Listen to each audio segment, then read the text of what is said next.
Hey, how's it going everyone? Welcome back to another video, and today we're going to be reviewing the Ajaz AK60 RGB mechanical keyboard. So, let's get right into it. Alright, so let's go ahead and talk about what's in the package. So you'll get a box that has this box inside of it, and inside this box, you will have this box inside of it. And inside that box, you will find an instructions guide on how to clean your keyboard. Then you have a warranty card, the shortcuts to all the hotkeys and what they do, and all this stuff is in Chinese. But do not worry, I've already figured out how to use this thing. And finally, probably the most awesome accessory that you can get on a keyboard, and that is a keycap puller. And if you take a look at the top here, we actually have a blue switch on the top, and that alone is worth getting the keyboard. I mean, this thing is just awesome. It is the best looking and most useful keycap puller. Alright, so first of all, let's go ahead and measure how heavy this keyboard is. And this keyboard is 1.3 kilograms. Alright, so now we can take a closer look at this keyboard. So, first of all, here we have a very nice braided cable, very nice and high quality, not too stiff. You can actually bend it and everything, so that's good. The cable itself is about 5 feet. It's got a gold plating and a red plastic insert for the USB connector, which does look pretty nice. And no, the connector is not detachable. So right off the bat, you notice that the keycaps, they don't have a lettering on the top, but instead on the front or the back, whatever you want to call it,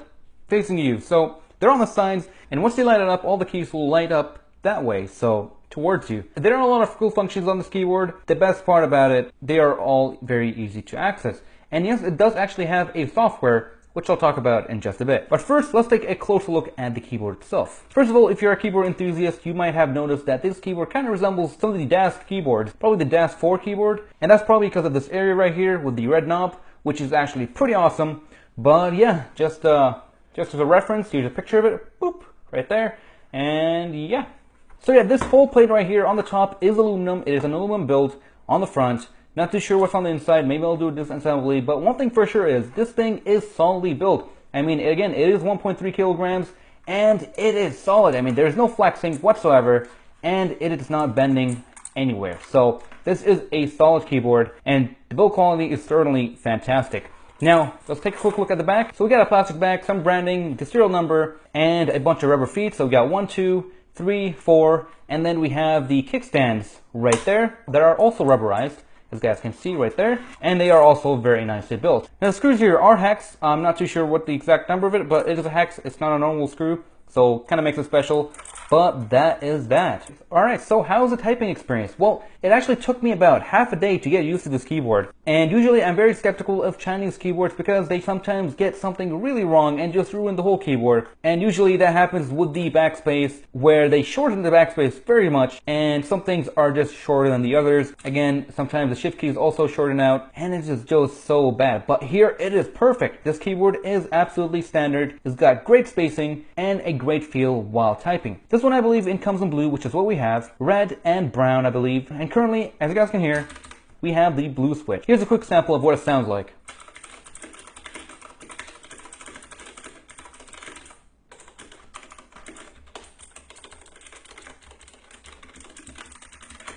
Yeah. So of course it's got that very nice tactile feel, very nice sound that is just absolutely satisfying to type on. Some people get annoyed by it, but if you're a gamer or someone who likes old keyboards, then this is definitely for you. So let's go ahead and take a quick look at the shortcuts before we go ahead and hook up to the computer and see what it looks like and what the program looks like at the same time. Alright, so first of all, here we have just my computer, calculator, email, search, home, settings, refresh, close, back, forward, square, music, I don't know really. And we got a scroll lock with record, which we'll get to in just a bit. And then moving on to the bottom right here, we got the Windows key with a lock beside it. So if you go ahead and press FN and the Windows key, it will disable the Windows key for gaming. And over here for the FN keys, we got A1, A2, A3, A4, A5, and A6. And those are the lighting modes. And over here we got effect direction, which is where the lights go, and the brightness. And over here we got the speed for some of the effects. And that's pretty much it for the FN keys. Now we can take a look at the top part right here. And this is my favorite part about this thing. Over here we got a quick lighting mode switch, some media keys, numlock, caps lock, and Windows disable key indicators, a volume and brightness knob, as well as a mute button. And yes, all these keys are nice and tactile. And finally the switch they can press to switch between brightness and volume control mode. by rotating the dial here. So that's pretty much it for the keys. So let's go ahead and hook it up and see what the lighting modes look like. So here's the keyboard set up on my computer and the software on top. So before we go ahead and check out the modes, I want to talk about the software. The software actually comes in both Chinese and English version, and unfortunately the English version did not work. I have Windows 10 64-bit. It just fails to start the installer. So I went ahead and installed the Chinese version, which did work, but of course it is in Chinese and I can barely understand anything that's on there. So I went ahead and dug into the INI files of the software itself, and surely enough, some of the drop menus that you guys can see right here are in plain text. So all I did was go on Google and get some translation, try it out, see what it's like, and then if the translation was off, I would just name it as I would like. So if you guys are interested, I'll leave links for that in the description. And one more thing, this does come with a macro program, but I unfortunately did not use it since I cannot understand it. Here it is. It's all in Chinese, so yeah. So the keyboard here can have 3 profiles, and you can see that you can set them up right here and choose the light mode or just have it at default. Here you have the polling rate or the refresh rate for the keyboard, so you want to have it at max at 1000 Hz for the best responsiveness. And yeah, let's take a look at the light modes. So the first thing here we have is the drift mode, and basically here you can change the brightness, and again you can do all of this in the keyboard as well, but you can also change the direction, so you can change it back and forth, and yeah. And if you want, you can change the speed. And I wouldn't recommend changing the speed to lower because it will eventually just become choppy. So that's cool. And then you can move on to flow. And flow basically just changes the colors gradually into a gradient, just randomly actually. And you can change the speed of it, slower or faster. And you can change the brightness as well once again. Then we have reaction, and that's basically when you press a key and it just lights up. And you can have it in single or splash mode. Splash mode just looks like that. You get a bunch of colors all around. You can have it on a single color of your choice, anything through the color here, and you can have it on single. So you press one key and only that key lights up.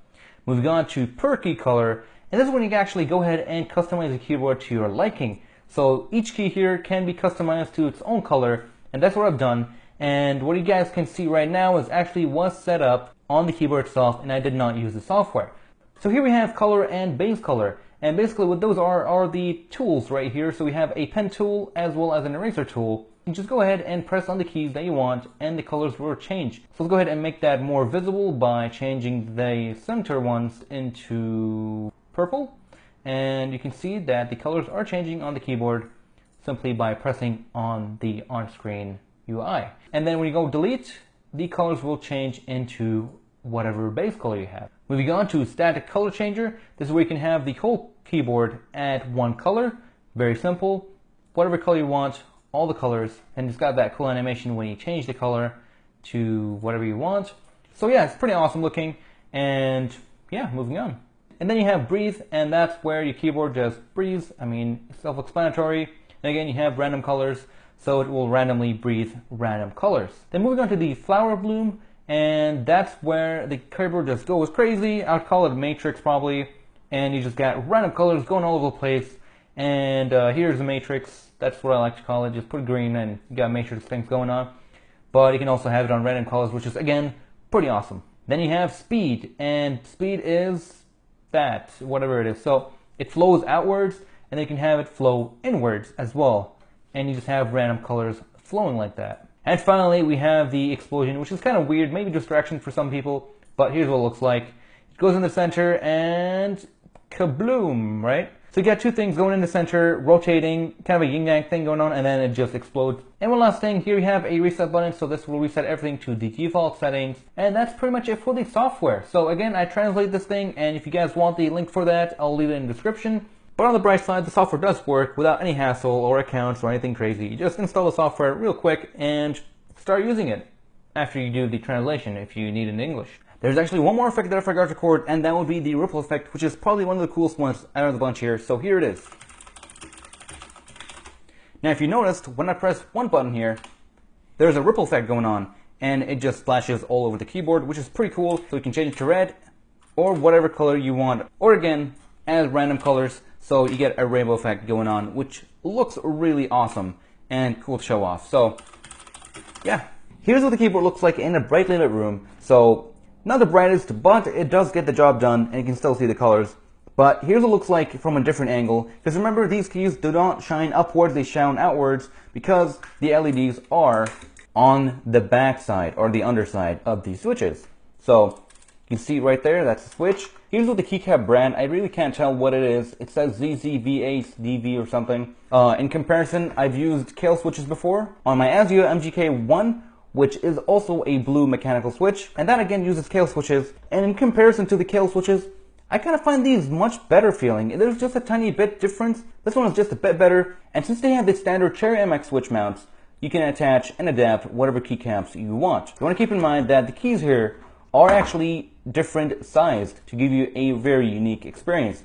So you can see that here is the shortest key, here's the tallest key, and in the middle they change sizes to give you this kind of curved feeling of a keyboard. But overall, you're getting a fantastic package in this keyboard. Now, if you're gaming, this keyboard is perfect. I did not encounter any issues whatsoever. The response time was on point. The Windows key disable is useful for some people. And yes, this keyboard does have any key rollover.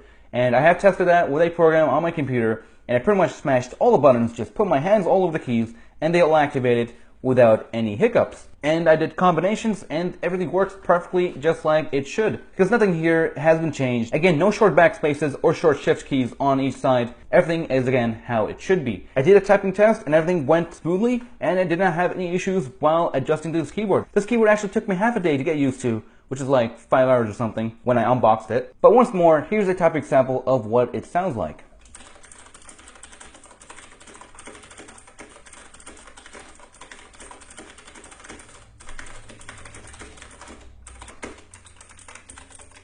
But I guess that is actually pretty much it for this review. It's a fantastic keyboard, it's got build quality, it's got RGBs, and it feels great while typing. I actually have almost nothing to complain about other than the software, which unfortunately wasn't perfect, and the English version did not work. But other than that, I got around it, and I'm actually very happy with this keyboard. And the last time I checked, it was about $85, so it's actually a pretty good deal for this keyboard. And yeah, guys, that is pretty much it for this video. Thank you guys for watching. Hope you guys have enjoyed this video and found it helpful. If you did, hit that like button and subscribe for more content like this. And I'll see you guys in the next video. Take care, everyone.